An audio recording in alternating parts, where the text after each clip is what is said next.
अस्सलाम वालेकुम, मैं और बाब जहांगीर, आप देख रहे हैं प्रोग्राम व्यापार। पाकिस्तान के तवानाई के शोबे से एक ऐसी खबर आई है जिसे सिर्फ एक नई गैस की दरियाफ्त कहना काफ़ी नहीं है। पाकिस्तान पेट्रोलियम लिमिटेड ने सिंध के ज़िला सजावल के सरानी ब्लॉक में डॉल्फिन X1 कुएं से गैस और कंडेंसेट दरियाफ्त किया है। लेकिन इस खबर की सबसे बड़ी बात गैस की मौजूदा मकदार नहीं, बल्कि असल खबर यह है कि पाकिस्तान ने एक नई हाइड्रोकार्बन फील्ड खोल दी है।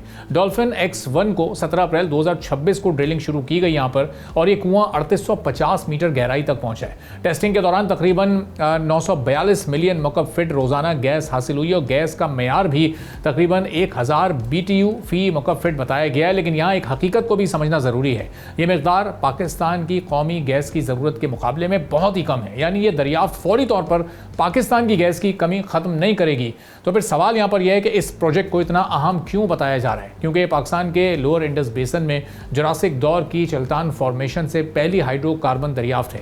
आसान अल्फाज में पाकिस्तान ने एक ऐसी रॉक फॉर्मेशन में हाइड्रोकार्बन तलाश कर लिया है जिसे पहले इस इलाके में साबित शुदा पेट्रोलियम ज़ख़ीरे के तौर पर नहीं देखा जाता था। ये कुएं की कामयाबी से कहीं ज़्यादा बड़ी बात है। अगर मज़ीद तहकीक और नए कुएं साबित कर दें कि यही ज़ख़ीरा वसी इलाके में फैला हुआ है, तो सजावल का ये दलदली इलाका मुस्तकबिल में एक नए गैस प्रोडक्शन जोन में तब्दील हो सकता है। और इससे भी बड़ी बात, ये इलाका मुमकिन तौर पर समंदर तक फैल सकता है। यानी डॉल्फिन X1 सिर्फ गैस नहीं लाया, इसने पाकिस्तान के लिए नई तलाश का रास्ता भी खोला है। लेकिन यहाँ पर एक एहतियात भी बहुत ज़रूरी है।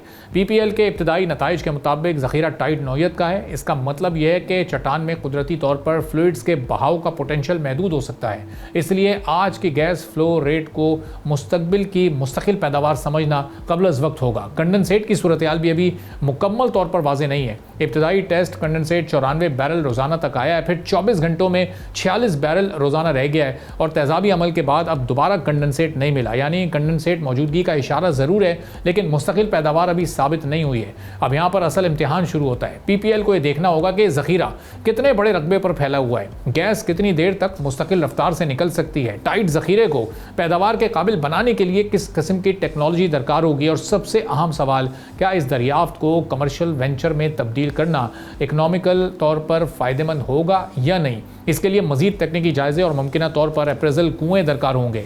फ़िलहाल PPL ने अप्रेजल कुओं की तादाद, मकाम या शेड्यूल का बाज़ाब्ता ऐलान नहीं किया है। ये फ़र्क बहुत अहम है। पाकिस्तान के लिए इस खबर का एक और पहलू भी अहम है। मुल्क की मकामी गैस पैदावार मुसलसल दबाव में, पुरानी गैस फील्ड्स की पैदावार कम हो रही है और LNG इंपोर्ट पर इन्हिसार बरकरार है। अब ऐसे में अगर सजावल में चल्तान फॉर्मेशन वाकई एक बड़े पैदावारी ज़ख़ीरे में तब्दील होती है, तो मुस्तकबिल में पाकिस्तान के LNG इंपोर्ट बिल पर भी एक बड़ा मुस्बत असर पड़ सकता है। पाकिस्तान को ऐसे नए ज़ख़ायर चाहिए जो पुरानी फील्ड्स की गिरती पैदावार को बदल सकें, इंपोर्टेड गैस की ज़रूरत कम कर सकें और मुल्क के तवानाई के बिल पर दबाव को वाज़े तौर पर कम कर सकें। डॉल्फिन X1 ने दरवाज़ा खोल दिया है। अब देखना यह है कि इस दरवाजे के पीछे कितनी गैस हम हासिल कर पाते हैं, और फिर इस जैसे खैर कितने दरियाफ्त होते हैं। ये कितना आसान होगा या फिर इसमें कितने चैलेंजेस हैं, इस पर हम बात करेंगे। डॉक्टर गौहर रहमान साहब, कंसल्टेंट जियोलॉजिस्ट हैं, हमारे साथ मौजूद हैं। डॉक्टर साहब, बहुत शुक्रिया प्रोग्राम के लिए, आपने वक्त निकाला। अब ये PPL की इस वक्त कितनी बड़ी कामयाबी है। बज़ाहिर इससे कोई बहुत बड़ी मकदार में गैस नहीं निकल रही, लेकिन हाइड्रोकार्बन यहाँ पर मौजूद है, और अब ये इस तरह के कितने ज़ख़ायर पाकिस्तान को इस वक्त दरकार होंगे, कितनी हौसला अफजा खबर है? जी बिल्कुल, जियोलॉजी और जियोलॉजिकल एक्सप्लोरेशन एक ऐसा सब्जेक्ट है जो कि नोन से अननोन की तरफ जाने का सफर है, और जो आपको चीज़ें नोन होती जाती है तो आप अननोन को बेहतर एक्सप्लोर करने लगते हैं। अब ये जो इस जो कामयाबी की लोकेशन है, ये फ्रंटियर लोकेशन है। इनको हम कहते हैं कि जो हम अपने नॉन कंफर्ट जोन से निकल के एक नेक्स्ट लेवल की तरफ और नेक्स्ट चैलेंज की तरफ जाते हैं। तो यहाँ पे छोटा होना ज़ख़ीरे का या बड़ा होना इम्पोर्टेंट नहीं है। चिल्टन लाइमस्टोन के पहले तो उसका रिजर्वायर होना बहुत एक इम्पोर्टेंट चीज़ है, जो कि एक प्रूव हो गया इसमें कि चिल्टन एक रिजर्वायर हो सकता है। न सिर्फ इसका ऑन शोर के ऊपर, ऑफ शोर के ऊपर इम्प्लीकेशन है, यानी साउथ की तरफ, बल्कि इसकी और शोर भी इम्प्लीकेशन है, क्योंकि बहुत सारे कुएं हम शैलो यानी डूंगन लाइमस्टोन के लेवल तक हम उनको करके छोड़ देते हैं। हमें ये नहीं एक्सपेक्टेशन कि चिल्टन में भी रिजर्वायर हो सकता है। तो एग्जिस्टिंग जो हमारे ऑन शोर के ऊपर जो वेल्स हैं, उनको हम री एंटर कर सकते हैं दोबारा, और हम चिल्टन को टारगेट ले सकते हैं। दूसरा इधर से प्रूव होता है कि न सिर्फ ये जो मार्सी एरिया है ये पोटेंशियल इसका सामने आया, बल्कि आपका जो इंडस फैन का एरिया है ऑफ शोर में, ये एक बहुत बड़ी लीड है। आप इसको यूं लीजिए कि जो जो हम बेबी स्टेप्स लेके अपने ऑफशोर की तरफ जाएंगे, तो हमें समंदर के अंदर के मामला की समझ होगी, क्योंकि हम नॉन से अननोन की तरफ मूव कर रहे होंगे। और हम कब से ये कह रहे हैं कि इंडिया की जो मुंबई हाई है वो प्रोड्यूस कर रही है, पाकिस्तान नहीं प्रोड्यूस कर रहा। उसमें सिर्फ और सिर्फ फर्क नॉलेज के गैप का होता है।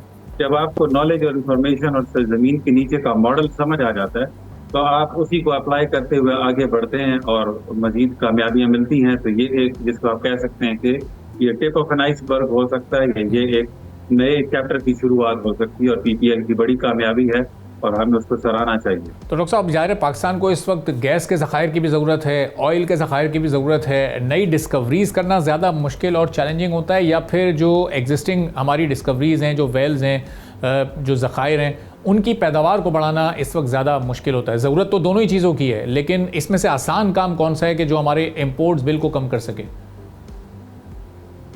नया तो हमेशा एक चैलेंज होता है डेफिनेटली, लेकिन ऐसे स्ट्रक्चर्स या ऐसे रिजर्वायर जो कि फॉर एग्जांपल चिल्टन लेवल के ऊपर भी कुछ हमें इंडिकेशन देते हैं, तो कुछ चंद ऐसे सिलेक्टेड रिजर्वायर को पाकिस्तान फौरी तौर पे शॉर्टलिस्ट कर सकता है और डीपर ड्रिलिंग की तरफ जा सकता है और चिल्टन लाइमस्टोन को उन कुओं में टारगेट कर सकता है, जिससे हम फौरी तौर पे किसी कामयाबी की तरफ पहुंच सकते हैं। और ये भी हो सकता है कि किसी बड़ी कामयाबी की तरफ भी हम पहुंच सकते हैं। और जहां तक के नए फ्रंटियर को ओपन करना है और नया जाना है, एक्सप्लोरेशन करनी है, वो थोड़ा रिलेटिवली ज्यादा चैलेंजिंग होता है। लेकिन उसमें भी जाहिर बात है, क्योंकि आप एग्जिस्टिंग जितने वेल्स हैं वो डिप्लीट भी कर रहे हैं, साथ साथ उनकी पैदावार कम भी हो रही है। तो आपको मुस्तकिल तौर पे नए रिजर्वायर को ओपन करने की, नए वेंचर्स को ओपन, फील्डों को ओपन करने की जरूरत होती है ताकि उस बैलेंस को कायम रखा जा सके। तो इसका एक मिला जुला आप समझने की एक वो है, लेकिन एग्जिस्टिंग वेल्स को भी हमें दोबारा से देखने की जरूरत है इस कामयाबी के बाद।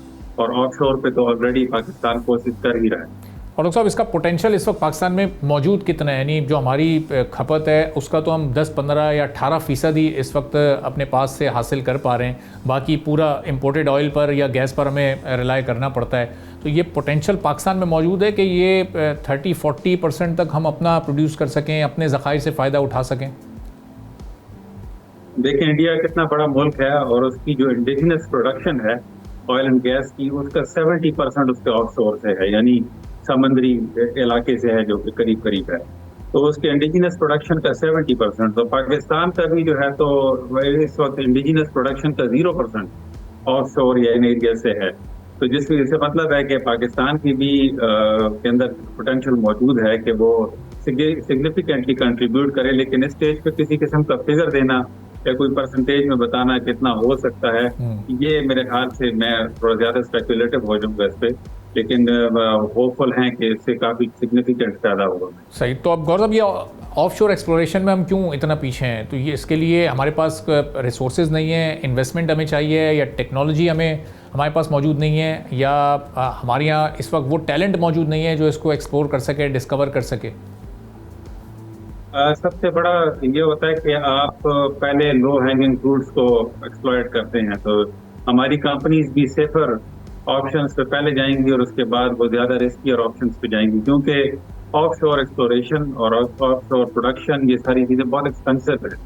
तो ऑफशोर एक्सप्लोरेशन के ऊपर पाकिस्तान जैसा मुल्क पैसा लगाए बगैर एक प्रूवन किसी रिजर्व के, तो वो काफी रिस्की है इस वक्त पाकिस्तान में। यही वजह है कि अभी आज तक हम, क्योंकि ज्यादातर कंपनियां भी इंडिजिनस ही काम कर रही हैं, इन्वेस्टर भी आता है तो नॉन फील्ड के अंदर ही कोई आगे पीछे वो इन्वेस्ट करता है ताकि कुछ प्रोडक्शन या कुछ रिटर्न ले सके अपनी इन्वेस्टमेंट के ऊपर। एक डिस्कवरी ऑफशोर के अंदर तमाम दुनिया के जो इन्वेस्टर्स हैं, ऑयल एंड गैस की बड़ी कंपनीज हैं, उनके लिए किस्म का अट्रैक्शन वो क्रिएट कर सकती है और उसके बाद बड़ी इन्वेस्टमेंट्स आ सकती हैं। लेकिन सिर्फ और सिर्फ मैं कहता हूँ कि इंडिजिनस टेक्निकल स्किल की भी उस तरह से फुकदान नहीं है। ऑफकोर्स ये समंदर के अंदर थोड़ा सा हम इम्पोर्ट कर सकते हैं टेक्नोलॉजी को, लेकिन ज्यादा जो बड़ा चैलेंज है वो इसके अंदर फाइनेंसेस का है, इसके अंदर इन्वेस्टमेंट का है, जो कि भारी इन्वेस्टमेंट चाहिए होती है। और पाकिस्तान जैसा मुल्क इतनी बड़ी इन्वेस्टमेंट को रिस्क पे डालने के लिए फिलहाल तैयार मेरे ख्याल से नहीं है। अभी जो अपनी कैपेसिटी में हम कर रहे हैं वो कर रहे हैं, लेकिन हमें इस वक्त बड़े इन्वेस्टर्स की जरूरत है। और उसके ऊपर मेरे ख्याल से कुछ डेवलपमेंट्स हैं भी, जो कि यूएस की चंद कंपनीज हैं जिनके साथ बातचीत हो रही है। और डॉक्टर साहब, ये यूएस के अलावा कुछ और ममालिक इस वक्त इंटरेस्टेड, ऐसा लगता है आपको कि उनके लिए कोई अट्रैक्शन है पाकिस्तान के इस सेक्टर में? दुनिया की कुछ और बड़ी मईशतें, यूएस की तो हमने दिलचस्पी देखी है, लेकिन उसके अलावा भी कुछ ममालिक की इन्वेस्टमेंट की हमें ज़रूरत पड़ सकती है? जैसे टर्की एक हमारा समझें कि हमसाया ही है और उसके साथ हमारे बड़े करीबी ताल्लुकात हैं, और ऑफशोर ड्रिलिंग और ऑफशोर एक्सप्लोरेशन में टर्की क्वालिफाइड जिसे कह सकते हैं कि वो बन सकता है पोटेंशियल स्टेक होल्डर। तो वहाँ से भी कुछ इंटरेस्ट है, लेकिन ज़्यादातर इंटरेस्ट ऐसी है फिलहाल के लोग सर्विसेज देना चाहते हैं और सर्विसेज के बदले वो इनकम लेना चाहते हैं। एक प्रॉपर एक्सप्लोरेशन कंपनी के तौर पे आना और ब्लॉक खरीदना और ब्लॉक के अंदर फिर इन्वेस्टमेंट करना, ये इसमें फिलहाल पाकिस्तान को ज़रूरत है कि कोई जॉइंट वेंचर में आए। हमारी एनर्जीज ने कुछ ब्लॉक्स एक्वायर किए हैं, पीपीएल ने ब्लॉक्स एक्वायर किए हैं ऑफशोर में, तो आई एम होपफुल कि इनको कोई ना कोई पार्टनर्स मिलेंगे और ये भी पार्टनर्स और ये किसी दरियाफ्त की तरफ आगे बढ़ेंगे। ठीक है, बहुत बहुत शुक्रिया डॉक्टर गौर, कंसल्टेंट जियोलॉजिस्ट हमारे साथ मौजूद थे। गुफ्तगू आपने सुनी। एक ब्रेक लेते हैं, ब्रेक के बाद वापस आएंगे, एक और अहम मौजू पर बात करेंगे। एक बार फिर आपको प्रोग्राम में खुशामदीद कहेंगे। पाकिस्तान में पेट्रोल और डीजल की कीमतों में एक बार फिर बड़ा इजाफा हो गया है। सिर्फ एक दिन में पेट्रोल तकरीबन 6 रुपये, डीजल 6.5 रुपये महंगा कर दिया गया है। अब चूंकि रोज़ाना कीमतों का तयन होता है, इसलिए रोज़ाना के हिसाब से एक बड़ा इजाफा है। अब पेट्रोल तकरीबन 331 रुपये और डीजल 390 रुपये फ़ी लीटर तक पहुँच चुका है। अब असल सवाल यहाँ पर यह है कि ये कीमत क्यों रोज़ाना की बुनियाद पर बढ़ रही है। आलमी मार्केट में जब कीमत बढ़ती है तो बोझ फौरी तौर पर आवाम पर आ जाता है, और जब उसी आलमी मार्केट में कीमत गिरती है तो फिर वो रिलीफ फौरी आवाम तक नहीं पहुंच पाता। 18 जुलाई से पाकिस्तान में रोजाना कीमतों का नया निज़ाम शुरू हुआ। इससे पहले पेट्रोल तकरीबन 310 रुपये और डीजल 323 रुपये के आसपास था। आज जब रोजाना पेट्रोल की कीमत बढ़ रही है, बढ़ते बढ़ते 331 पर पहुंची और डीजल तकरीबन 390 रुपये पर पहुंचे। यानी रोजाना कीमतों के निज़ाम के आगाज़ से पेट्रोल अब तक 21 रुपये महंगा हुआ है, जबकि डीजल 67 रुपये फ़ी लीटर महंगा हो चुका है। खासतौर पर डीजल की कीमत में ये इजाफा 21% है। हुकूमत का मौक़िफ़ है कि आलमी मंडी में तेल महंगा हो तो पाकिस्तान में भी कीमतें आलमी रुझान के मुताबिक तब्दील करना ज़रूरी होता है। ये बात उसूली तौर पर अगर देखें तो दुरुस्त भी है, लेकिन हुकूमत की हम बात करें तो इस असल की इम्प्लीमेंटेशन सिर्फ आलमी तेल कीमतों के बढ़ने पर ही नज़र आती है। और पाकिस्तान अपनी पेट्रोलियम ज़रूरियात का एक बड़ा हिस्सा ज़ाहिर इम्पोर्ट करता है, जिसमें पिछली और मौजूदा हुकूमतों की अदम दिलचस्पी ने इस मामले को मज़ीद कॉम्प्लिकेटेड भी बना दिया है। पिछली कम अज़ कम 2 दहाइयों में तेल और गैस की दरियाफ्तों पर जो तवज्जो हुकूमतों को देनी चाहिए थी वो ज़ाहिर नहीं दी गई, जिसकी वजह से आज ये प्रॉब्लम हम फेस कर रहे हैं। और जाहिर है इस खराबी की वजह से बहुत सारे मज़ीद खराबियाँ भी पैदा हो रही हैं। जो इम्पोर्टेड ऑयल पर इन्हिसार है उसकी वजह से हमारा इम्पोर्ट बिल बहुत ज़्यादा बढ़ जाता है। वो कई मुश्किलात एक साथ लेकर आता है, जिनमें आलमी जोग्राफियाई हालात सूरत हाल को मज़ीद भी गंभीर कर देते हैं। अब आलमी खाम तेल की कीमतों में इजाफे के साथ फ्रेट के बढ़ते हुए चार्जेस और इंश्योरेंस कॉस्ट के साथ फिर डॉलर रेट और बहुत सारी चीज़ें जो उसमें ऐड ऑन हो जाती हैं, लेकिन सवाल वही है कि जब वहाँ पर कमी होती है तो वो कमी नहीं होती। यहाँ तक कि यहाँ डीलर मार्जिन जो कि पेट्रोलियम डीलर्स की डिमांड थी, उसमें भी जब इजाफा हुकूमत करती है तो वो भी ज़ाहिर है कि आवाम तक ही मुंतकिल होता है, और वो भी आवाम ने अपनी जेब से भरना है। अब आगे की तस्वीर क्या है कि पेट्रोलियम लेवी जो इस वक्त भी 80 या उससे ज़ायद की सूरत में पर लीटर पर मौजूद है, उसमें कोई कमी आ सकती है नहीं आ सकती। वजारत पेट्रोलियम या वज़ीर पेट्रोलियम का इस पर क्या मौक़िफ़ है, इस पूरी सूरत हाल पर हम बात करेंगे। मिर्ज़ा साहब मेंबर हैं standing committee of finance and revenue के, हमारे साथ मौजूद हैं। तो मिर्ज़ा साहब बहुत शुक्रिया प्रोग्राम के लिए, आपने वक्त निकाला। अब ये पेट्रोलियम मिनिस्टर या उनकी मिनिस्ट्री तक ये सारे मामलात पहुँचते हैं कि आवाम इस वक्त किस मुश्किल में, कीमत का वो इजाफा कर देते हैं। रोज़ाना तयन होता है, कभी 5 रुपये बढ़ते हैं, कभी 6 रुपये, कभी 6 रुपये कम होती है कीमत तो 37 पैसे, 50 पैसे, 70 पैसे। तो ये सूरत हाल किस जानिब जा रही है? मैं मुसलसल कॉलम लिख रहा हूँ बिलखुसूस पेट्रोलियम डेवलपमेंट लीवे, जो एक जबरी भत्ता है मेरे नज़दीक, और वो पेट्रोल पंप के ज़रिए हुकूमत जो है गुज़िश्ता साल 1700 अरब रुपए उन्होंने हासिल किए थे, जो उनके टारगेट से भी 100 बिलियन ज़्यादा था, और इस बार 12% इजाफी ग्रोथ के साथ उन्होंने टारगेट रखा है। लेकिन क्या ये एक आम आदमी बर्दाश्त कर पा रहा है? तो वो जवाब है बिल्कुल नहीं। और मैंने ये जो जिक्र भी की थी अली परवेज मलिक साहब से, जो मिनिस्टर फॉर पेट्रोलियम है, कि पेट्रोलियम डेवलपमेंट जो है ये एक आसान जरिया रेवेन्यू कलेक्शन का लगता है बन गया है। और जब भी आपका खसारा होता है बजट खसारा, या आपका कोई टारगेट FBR का पूरा नहीं होता, तो ये इतनी खतीर रकम है, यहाँ से वो दोनों चीजें पूरे किए जाते हैं। तो ये तो एक गलत रास्ता, एक गलत राह, एक गलत टूल हाथ लग गया है, तो जो आम आदमी अब देने पे मजबूर है, लेकिन कब तक उसका कोई जवाब नहीं पता। आज भी 5 रुपए 77 पैसे पेट्रोल पे, 6 रुपए 47 डीजल पे बढ़ा है, और ये 331 रुपए 20 पैसे उसकी कीमत हो गई है। डीजल फिर 390 पे पहुंच गया है।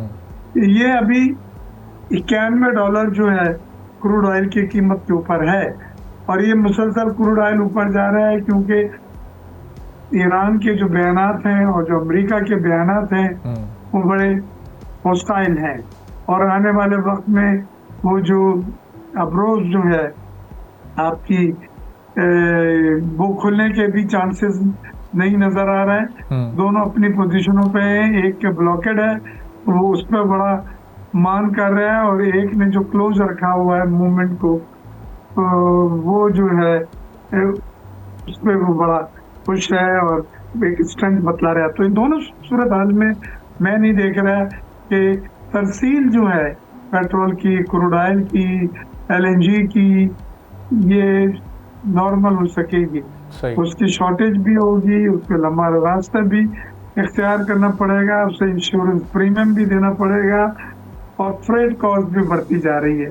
उसके साथ साथ कार्गो व्हीकल्स पे जो हमले हो रहे हैं हुतीस की तरफ से या ईरान की तरफ से, या अमेरिका भी उसमें जब देखता है तो वो अपने दिखा देता है जोर शोर, तो ये चीजें भी सिचुएशन को अनसर्टेन बना रही हैं। और आने वाले वक्त में मुझे लग रहा है कि तेल की कीमतें मजीद महंगी होंगी इंटरनेशनल मार्केट में, जिसकी वजह से पाकिस्तान में तेल और डीजल की कीमतें डेली बुनियाद पे मजीद ऊपर जाएंगी।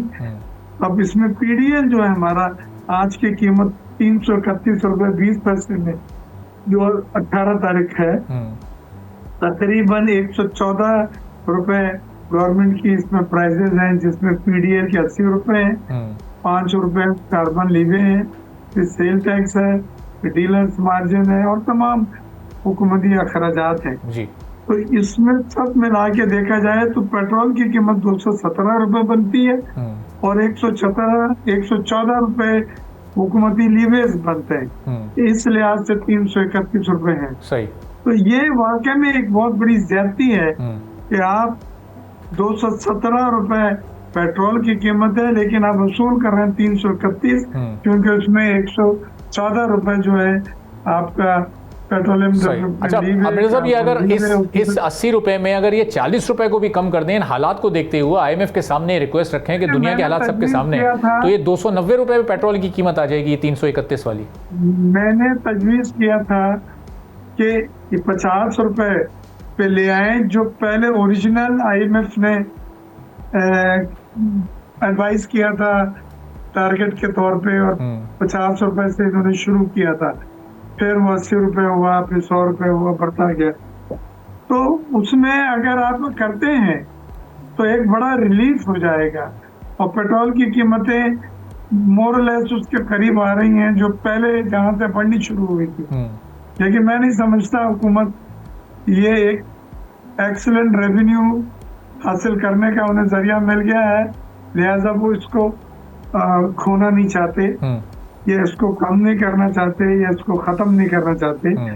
और गरीब आदमी, एक गरीब मोटरसाइकिल वाला सुबह जब निकलता है घर से, वो पेट्रोल डलवा के ऑफिस जा रहा होता, तो उसको पता नहीं होती कि मैं कितने रुपए, 331 रुपए मुझे आज देने पड़ेंगे 1 लीटर के, या 350 रुपए देने पड़ेंगे। ये अनसर्टेनिटी गुर्बत में इजाफा कर रही है। तो मेरे साहब, ये जो तजवीज़ आपने दी, इसको क्या कंसीडर किया गया, और ये तजवीज़ आपने फाइनेंस कमेटी के मेंबर की हैसियत से दी, और एज पार्टी ज़ाहिर है चूँकि आप लोग की एक बहुत बड़ी पार्टी, बहुत बड़ी नुमाइंदगी है असेंबली में, अगर पीपल्स पार्टी के प्लेटफॉर्म से आप लोग ये तजवीज़ फ्लोट करें तो फिर हुकूमत पर ज़्यादा प्रेशर पड़ सकता है? जी, ये तो हमारी कमेटी, स्टैंडिंग कमेटीज की जो मीटिंग है, फाइनेंस एंड रेवेन्यू है, फिर दूसरी कॉमर्स की स्टैंडिंग कमेटी ऑन कॉमर्स, और उसके बाद तीसरी स्टैंडिंग कमेटी इकोनॉमिक अफेयर्स, जिसको मैं चेयर कर रहा हूँ।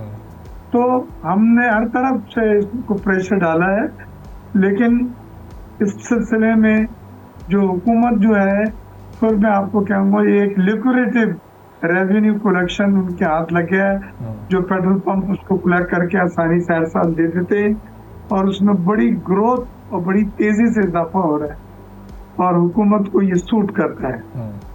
और ये हमने देखा जो पिछले महीने हैं उसमें भी जो टारगेट था उससे ज़्यादा अचीव किया। जो पिछले साल का एक मजमू हम निकाले हैं उसमें भी टारगेट से ज़्यादा इन्होंने टारगेट से हासिल किया है। और इस साल भी पिछले साल के जो रेवेन्यू मिला था 1700 अरब रुपए, उसमें 12% ग्रोथ इन्होंने मिनिस्ट्री ने उसका तो टारगेट रखा। जो इजाफी ये कलेक्ट कर रहे हैं कम से कम उस इजाफी को ही रिलीफ के तौर पे आने वाले दिनों में इस्तेमाल कर लें तो कुछ तो उसमें रिलीफ मिल जाएगा एक गरीब आदमी को। वो ये कहते हैं कि हमने IMF से ये ग्रोथ टारगेट एग्री किया है, लिहाजा हमको ये ग्रोथ करके देनी है और ग्रोथ के लिए PDL को बढ़ाना है मकसद, जब भी जाके फिर ये ग्रोथ मिलेगी। तो ये एक जिंदगी भर के लिए एक रेवेन्यू, हम तो ये कह रहे हैं कि एक नस्तूर की तरह पीछे पड़ गया है कि गरीब आवाम को ये एक बीमारी, ये एक बहुत ही बड़ा नॉन सस्टेनेबल बर्डन पड़ गया है। ये नासूर का लफ्ज मैं उसको बार बार इस्तेमाल कर रहा हूँ क्योंकि ये इससे फिलहाल छुटकारा पाना जरा मुश्किल नजर आ रहा है। हालांकि अभी जमात इस्लामी ने भी इसके ऊपर पूरी एक तहरीक, एक मुहिम की है कि इसको खत्म किया जाए। वो तो खत्म करने को कह रहे हैं, जो मैं समझ रहा हूँ नामुमकिन है, लेकिन कम किया जाना चाहिए और कम किया जा सकता है। बिल्कुल। आप अपने रेवेन्यू बढ़ाएं ना, आप अपना टैक्स टू GDP रेशियो बढ़ाएं, आप अपने डायरेक्ट टैक्सेस को बढ़ाएं, तो फिर ये आपको जरूरत नहीं पड़ेगी PDL की। बिल्कुल। लेकिन वहाँ पे आप नाकाम है। अब भी आपका 9-10% टैक्स टू GDP रेशियो है, जिसको 14 से 15% जाना था, वो नहीं पहुंचा सके, डॉक्यूमेंटेशन ऑफ इकोनॉमी नहीं कर सके। बिल्कुल सही। तो अपनी कोताहियां, FBR की कोताहियां आप गरीब आवाम को प्रेशर डाल के, उन पर दबाव डाल के, बर्डन डाल के पूरा कर रहे हैं, जो नाइंसाफी है। बिल्कुल सही। बहुत बहुत शुक्रिया मिर्ज़ा अख्तियार बेग साहब, members for finance and revenue, हमारे साथ मौजूद थे। गुफ्तगू आपने सुनी। एक ब्रेक लेते हैं, ब्रेक के बाद वापस आएंगे, एक और आम मौजू पर बात करेंगे। एक बार फिर आपको प्रोग्राम में खुशामदीद कहेंगे। पाकिस्तान में बहुत से तबके ऐसे हैं जो कि टैक्स देने से किसी ना किसी तौर पर बच जाते हैं, लेकिन इन्हीं टैक्स देने वालों में एक तबका ऐसा भी है जो किसी भी तौर पर टैक्स देने से बच नहीं सकता, और वो है तनख्वाहदार तबका। नए माली साल 2026-27 के पहले ही महीने में तनख्वाहदार अफराद से हुकूमत ने 44 अरब रुपए इनकम टैक्स की मद में वसूल किए हैं। यानी गुज़िश्ता जुलाई में ये वसूली 42 अरब रुपए थी, एक साल में मज़ीद 2 अरब रुपए। लेकिन अगर 2 साल पीछे हम जाएं तो तस्वीर और भी ज़्यादा दिलचस्प हो जाती है। जुलाई 2024 में इसी तनख्वाहदार तबके से तकरीबन 30 अरब रुपए वसूल किए गए थे। अब ये रकम 44 अरब रुपए से ज़ायद हो चुकी है, यानी सिर्फ 2 साल में 47% का बड़ा इजाफा है। लेकिन अगर टैक्स वसूली में तकरीबन 47% का इजाफा हुआ है तो इस साल सैलरी क्लास को मिलने वाला रिलीफ कहाँ गया? क्योंकि हुकूमत की तरफ से बार बार ये कहा जाता रहा कि तनख्वाहदार तबके को टैक्स रिलीफ दिया गया है, शरह को कम किया गया है और टैक्स निज़ाम को बेहतर बनाया जा रहा है। लेकिन तनख्वाहदार शख्स के लिए एक हकीकत बहुत ही वाज़ेह है, इसकी आमदनी हुकूमत से छुप नहीं सकती। जैसे ही तनख्वाह आती है टैक्स पहले ही काट लिया जाता है। ना अखराजात और बढ़ती हुई महंगाई दिखाने की कोई गुंजाइश कहीं मौजूद है, ना इनकम छुपाने का कोई रास्ता है। यूँ तनख्वाहदार तबका पाकिस्तान के सबसे ज़्यादा डॉक्यूमेंटेड टैक्स पेयर्स में शुमार होता है। अब दूसरी तरफ कारोबार और सनत का एक बहुत बड़ा हिस्सा है। यकीनन हर कारोबारी शख्स टैक्स चोर नहीं है, बहुत से कारोबार मुकम्मल टैक्स अदा भी करते हैं। लेकिन पाकिस्तान में एक बड़ा मसला अनडॉक्यूमेंटेड इकोनॉमी का है, जिसमें कारोबारी तबका टैक्स छुपाने के लिए कभी सियासी पार्टियों का सहारा लेता है, कभी वो बढ़ते हुए कारोबारी अखराजात ज़ाहिर करता है, कम फ़रोख्त को ज़ाहिर करता है, ख़रीदारी के जाली अखराजात बनाता है, और भी कई हेले बहाने ऐसे हैं जिनसे टैक्स चोरी को मुमकिन बनाया जाता है। अब यहाँ पर सवाल ये पैदा होता है कि फिर FBR की कारकर्दगी क्या है? क्या उसके इनकम टैक्स इंस्पेक्टर्स अपनी जिम्मेदारियां पूरी कर रहे हैं? स्टैटिस्टिक्स हम देखें तो जुलाई 2026 में जायदाद की खरीदो फरोख्त से मुतालिक 2 अहम दफात 236C और 236K के तहत मजमूई तौर पर 15.5 अरब रुपए एडवांस टैक्स वसूल हुआ और जायदाद के तकरीबन 90,000 लेन देन रिकॉर्ड हुए। गुज़िश्ता साल जुलाई में तादाद तकरीबन 60,000 थी, यानी एक साल में लेन देन में 50% का इजाफा हुआ। इससे एक बात तो वाज़ेह है कि जब लेन देन दस्तावेजी निज़ाम में आता है तो फिर हुकूमत के लिए टैक्स वसूल करना आसान हो जाता है। तनख्वाहदार तबके के साथ भी यही मामला है। वो पहले ही मुकम्मल तौर पर डॉक्यूमेंटेड हैं, उनकी आमदनी कंपनी के रिकॉर्ड पर है, उनका टैक्स पे स्लिप पर मौजूद है और रकम बैंकिंग सिस्टम से होकर गुजर रही है। यानी हुकूमत को इस तबके से टैक्स लेने के लिए छापा मारने, ऑडिट करने या बिजनेस बुक्स तलाश करने की ज़रूरत नहीं पड़ती। टैक्स खुद ब खुद खजाने में पहुंच जाता है। यही पाकिस्तान के टैक्स निज़ाम का एक बड़ा तजाद है। जो शख्स सबसे ज़्यादा डॉक्यूमेंटेड है उससे टैक्स लेना और सबसे ज़्यादा लेना बहुत ही आसान है, और जो सेक्टर्स खुद गैर दस्तावेजी हैं वहाँ टैक्स नेट बढ़ाना ज़्यादा मुश्किल है। तो इसका नतीजा क्या निकलता है कि तनख्वाहदार तबका हर साल ज़्यादा बोझ महसूस करता है, जबकि हुकूमत की असल ज़रूरत है कि टैक्स का बोझ सिर्फ मौजूदा टैक्स पेयर्स बढ़ाने के बजाय नए टैक्स पेयर्स को इस निज़ाम में हुकूमत लेकर आए, चाहे वो दुकानदार हो, प्रॉपर्टी डीलर हो, प्रोफेशनल हो, कोई कारोबारी इदारा हो, कोई मैन्युफैक्चरर हो या फिर कोई दूसरा इनकम जनरेट करने वाला सेक्टर हो। तो उसूल सबके लिए एक जैसा होना चाहिए, जिसकी जितनी हकीकी इनकम उतना ही मुनासिब टैक्स। अब तनख्वाहदार तबका इकॉनमी का वाहिद हिस्सा नहीं जो टैक्स देता है, लेकिन ये ज़रूर है कि पाकिस्तान का वो बड़ा तबका है जिसकी आमदनी और टैक्स रियासत के सामने सबसे ज़्यादा वाज़ेह अंदाज में मौजूद है। अब ये कैसे इस सूरत हाल को बेहतर किया जा सकता है, एक सवाल ये है कि हुकूमत नए टैक्स पेयर तलाश कैसे करे, पुराने टैक्स पेयर से मज़ीद क्यों टैक्स लेती रहती है या वो मज़ीद क्यों बढ़ाती रहती है। क्योंकि टैक्स निज़ाम की कामयाबी इसमें नहीं कि चंद लाख डॉक्यूमेंटेड अफराद से ज़्यादा टैक्स वसूल किया जाए, बल्कि असल कामयाबी वो है कि पाकिस्तान की मईशत का वो हिस्सा भी टैक्स नेट में आए जो आज भी अपनी असल इनकम के मुकाबले में बहुत कम टैक्स अदा करता है। अब ये मुमकिन कैसे होगा, इस पर जीशान मर्चेंट साहब टैक्स एक्सपर्ट हैं हमारे साथ मौजूद हैं। जीशान साहब, टैक्स नेट ज़ाहिर जिस तनासुब से बढ़ना चाहिए उस तनासुब से नहीं बढ़ रहा। तनख्वाहदार तबके का टैक्स नेट बहुत तेज़ी से बढ़ रहा है, 30 अरब से 44 अरब 2 साल में पहुँच गए। ये तनासुब में दूसरे सेक्टर्स में क्यों नज़र नहीं आ रहा है? जी बिस्मिल्लाहिर्रहमानिर्रहीम। आपने बड़ा ज़बरदस्त इंट्रो दिया जिसमें आपने सैलरी को 3 साल पे कंपेयर किया, बिल्कुल सही फैक्ट्स एंड फिगर्स के साथ आपने बात की। अगर ओवरऑल देखा जाए तो बिल्कुल सही आपने कहा 47% सैलरी वालों का टैक्स बढ़ गया है, लेकिन अगर पिछले साल से कंपेयर करें तो तकरीबन 5% है। और उसकी मेरे ख्याल से रीजनिंग है, अगर उसको हम देखेंगे कि रिलीफ तो हुआ है, लेकिन आप ये देखिए कि चूंकि ये तकरीबन 5% से ये बढ़ा है, लेकिन इन्फ्लेशन हमारा 9% से तकरीबन बढ़ा है, CPI जो है। तो अगर आप ये देखेंगे हर साल अगर सैलरी में थोड़ा सा इजाफा हो, चूँकि फाइनेंशियल ईयर्स जून के बाद जुलाई में लोगों के इंक्रीमेंट्स भी होते हैं, तो उसको देखा जाए तो उसके हिसाब से कोई बहुत बड़ा इजाफा नहीं है।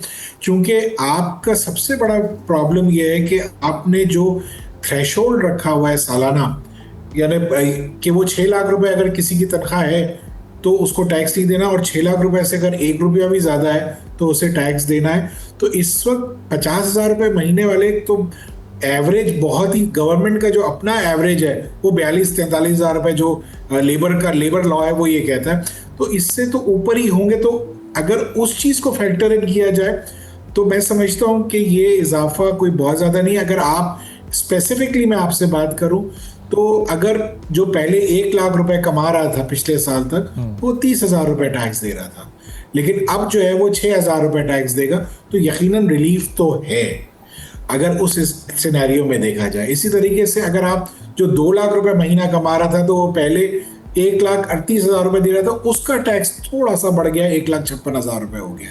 तो इन्होंने थ्रेशोल्ड वाइज चीज़ों को रैशनलाइज भी किया है। हाँ, ये बात भी सही है आपकी कि सैलरी टैक्स पेयर्स जो हैं वो उनकी पास ना कोई एक्सपेंस की एडजस्टमेंट है, ना उनको जो है इन्फ्लेशन की हिट का कोई फ़ायदा होता है। ये सारे फ़ायदे बिजनेसमैन या कारोबारी तबका उठा लेता है।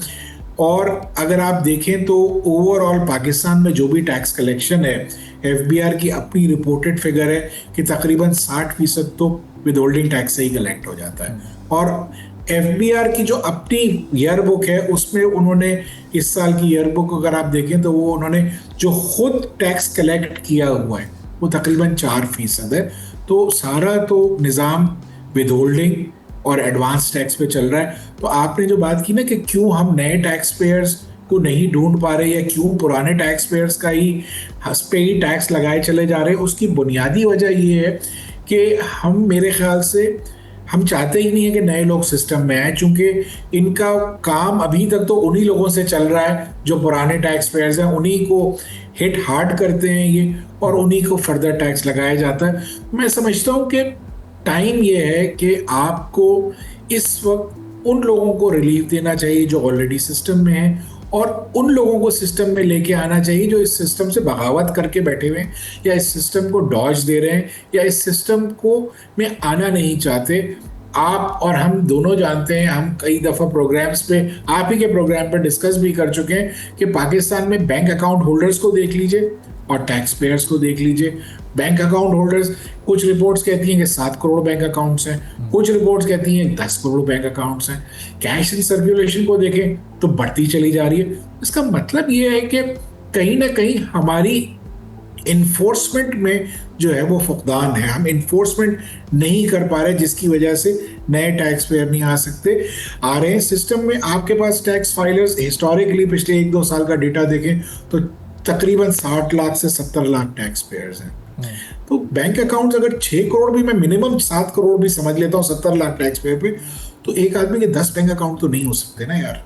तो आपके पास तो इंफॉर्मेशन तो है, प्लस आप जो विदहोल्डिंग एजेंट्स हैं, जैसे कि जो भी इस डेफिनेशन में आता है, वो हर उस बंदे का टैक्स काट रहा होता है कि जो नॉन फाइलर है या जो इस सिस्टम में एक्टिव टैक्स पेयर नहीं है। तो एफबीआर क्यों उन लोगों के पीछे नहीं जाता? एफबीआर क्यों पहले उन लोगों को नहीं पकड़ता?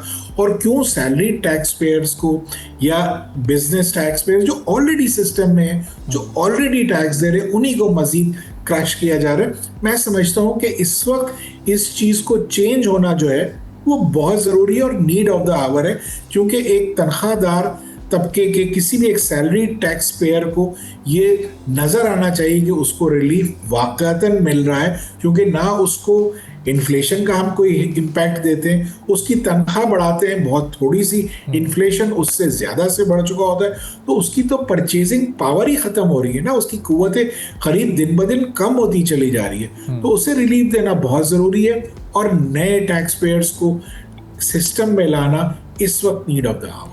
तो अब ये जिशान साहब, एफबीआर नए टैक्स पेयर्स नहीं ढूंढ पा रहा, हुकूमत ये मेक श्योर नहीं कर पा रही कि एफबीआर बेहतर परफॉर्म करे और कोई check and balance proper FBR पर मौजूद हो। इसकी वजह ये तो नहीं कि एक बड़ा सॉफ्ट टारगेट पेट्रोलियम लेवी की सूरत में मिल गया कि वो 1600-1700 अरब रुपए जमा करो, इधर जो टैक्स शॉर्टफॉल है रेवेन्यू का वो उसमें एडजस्ट करो, एफबीआर पे भी कोई ख़ास बात नहीं आएगी और नए टैक्स पेयर्स की ज़रूरत भी नहीं पड़ेगी। तो ये कहीं इसने तो एक तरह थोड़ी ये सहूलत फराम नहीं कर दी है पेट्रोलियम लेवी जो मुस्तकिल मौजूद है हमारे ऊपर?